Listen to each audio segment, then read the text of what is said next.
Triangle ஷார்ட்கட்டில் type 5 பார்க்கலாம். இப்போ இது என்னென்னு தெரியும், நமக்கு ஒரே ஒரு சிங்கிள் ட்ரையாங்கிள் இருக்குன்னு.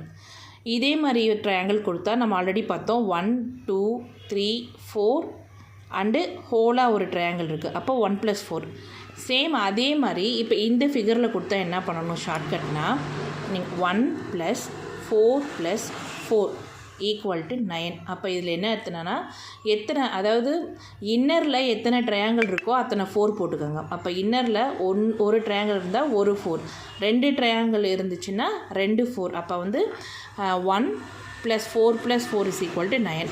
சேம் அதே மாதிரி இப்போ இந்த ஃபிகரில் இந்த ட்ரையாங்கிளில் பார்த்தோம் அப்படின்னா ஆல்ரெடி நம்ம 1 போட்டுடணும். போட்டு உள்ளே எத்தனை ட்ரையாங்கிள் இருக்குது, 1 2 3 இருக்குது. அப்போ 1 + 4 + 4 + 4 அப்போ எவ்வளோன்னா 13 ட்ரையாங்கிள் இருக்குது.